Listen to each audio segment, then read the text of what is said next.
Nigel Farage, we now know the role that Lord Hill is going to get. It includes financial stability, financial services and capital markets union. What's your reaction?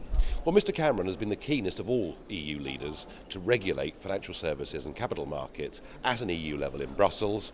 In 2010, the power was transferred for Brussels to run these things. So I suppose in that sense, getting a British commissioner to make sure that Brussels is in charge is actually quite logical.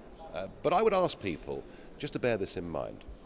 We hear this term, our man in Brussels, as if Lord Hill will be over here acting in British interests. He has to take an oath to the European Commission, committing himself to work in the interests of the European Union, not of the state from which he comes, the United Kingdom.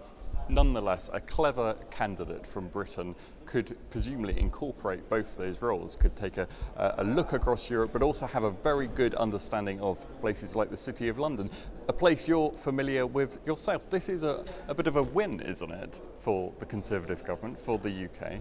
Well, I spent 20 years working in the city, working in the financial services industry, and let me tell you this, that the very last thing that our financial services industry needs, our biggest industry, is to be regulated from Brussels. The reason London is a success is because it's part of a global marketplace, and the best people to be in charge of financial services are the British government and the British authorities, not people in Brussels who frankly blame the Eurozone crisis on the capital markets of London and New York.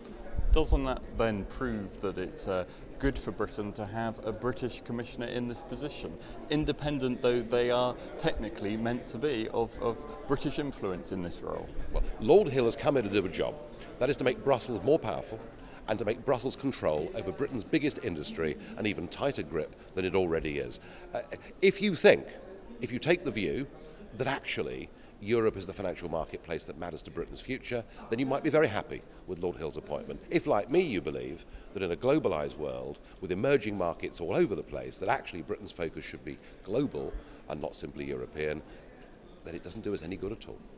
What about the man himself? A bit of an unknown until now. Any idea what we might expect from him, from his past? There's a few things you can pull out. For example, his role in the Conservative Party with John Major's government and so forth. Well, I don't necessarily think being a party apparatchik qualifies you to be a European Commissioner. And the fact that Mr Juncker had to Google him to find out who it is, I think tells us all we need to know.